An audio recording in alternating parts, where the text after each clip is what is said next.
Before I do that, I want to take the opportunity, since the issue of health has been raised here, and also there was a prior comment made in the non-agenda items about comments that I had made at the last board meeting, so I want to talk about that. First of all, I always have believed that when an individual is expressing an idea, it is incumbent upon the individual to try to express it in a way that gets the message out clearly, without chance of misunderstanding what's being said. And so I take responsibility that apparently my comments did not go over it, for some people, in some people's opinion, in the way that they were intended. So I wanted to make sure people understood that what I was trying to get across at the last meeting was not pointing of fingers, I think was a comment that was made.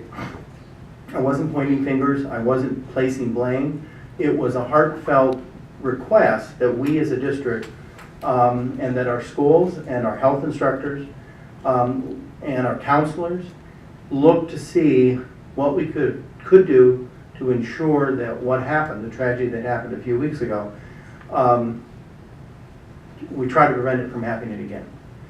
And I think it's incumbent on everybody in whatever area of the district they're in, when these kinds of tragedies happen, to do a lot of self-examination and critical self-thinking about, is there something we weren't doing that we missed? Is there something we could do better? Could we expand our health program in such a way that kids would understand the permanency of certain actions when you take it?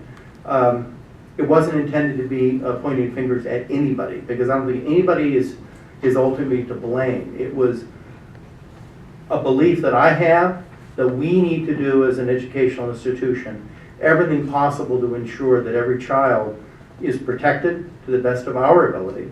And is there anything we could do differently to try to prevent this tragedy from happening again? That was my intent. It was not to point fingers at anybody, any program, any school, any individual. And also, I conveyed that message. I personally went with Ann Kasper from Serbia. I went and talked with health instructors one-on-one as well to make sure they understood that to clarify what my comments were. And I think it was well received by the health instructors. Ann's nodding her head yes. So I apologize for the way I said it, because again, I take responsibility for conveying my thoughts in a way that need to be done, and so that people fully understand what I was trying to get across. And I apologize for those people that were hurt or offended by those comments. So.